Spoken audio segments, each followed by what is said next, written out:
Kumusta po kayo? Bago po ang lahat, first things first.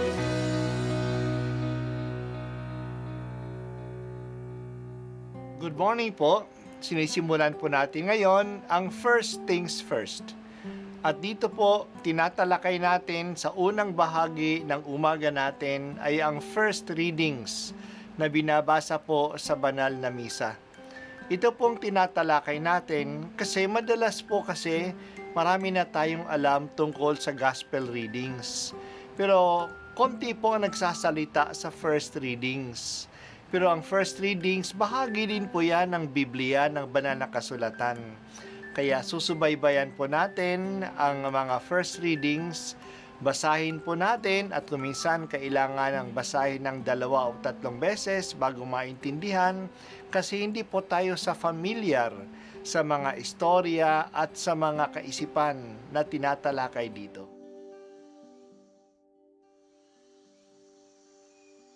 Ang pagbasa mula sa unang sulat ni Apostol San Pablo kay Timoteo. Pinakamamahal, malaki ang pag-asa kong magkikita tayo sa lalong madaling panahon.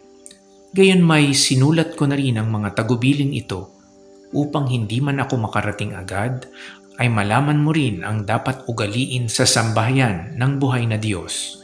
Sa simbahan na siyang haligi at saligan ng katotohanan, napakahiwaga ng mga katotohanan ng ating relihiyon.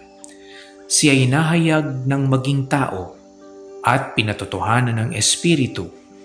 Nakita ng mga anghel, ipinangaral sa sanlibutan, pinaniniwalaan ng lahat, at sa langit ay tinanggap. Ang salita ng Diyos. Salamat sa Diyos. Talagang sinusubaybayan ni Pablo ang mga itinalaga niyang maging leaders ng communities na kanyang itinatag. Una sila ay on-the-job training sa ilalim niya.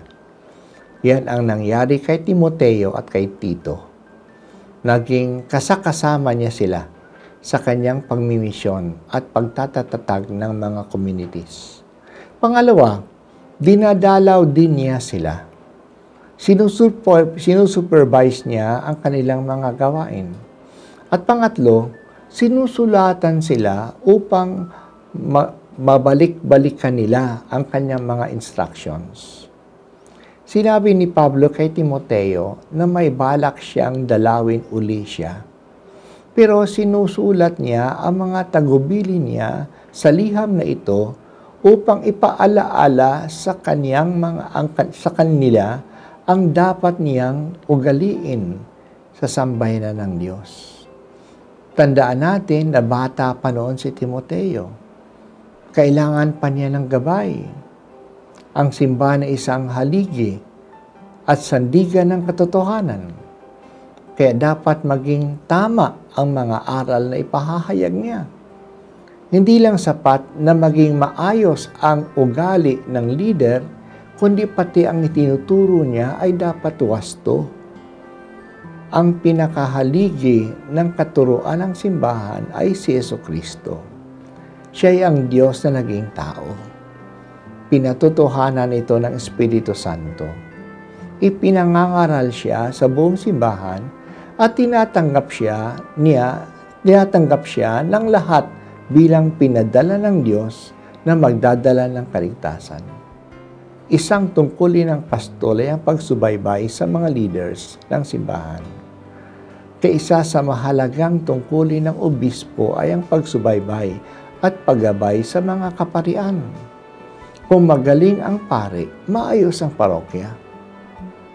Hindi gaano umuunlad ang parokya kung problemado ang pari.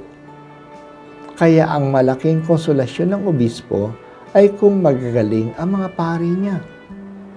Isang sakit ng ulo ng obispo ay mga pari rin.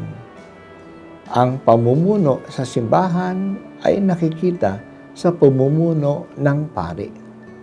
Paano ba siya nagdadala ng mga tao? Pero hindi lang yan. Nagagabayan ba niya ang mga tao ng mga wastong aral ng pananampalataya? Nadadala ba ang mga tao sa landas ng kabanalan?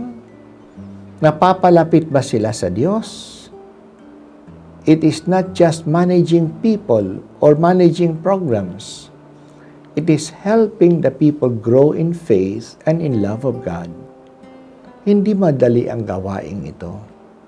Kaya talagang kailangan na tulungan ng obispo ang mga pari sa mga gawaing ito.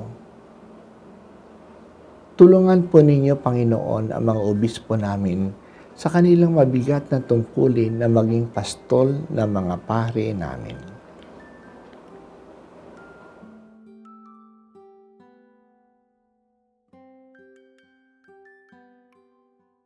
At ako po ay si Bishop Broderick Pabilio dito sa First Things First.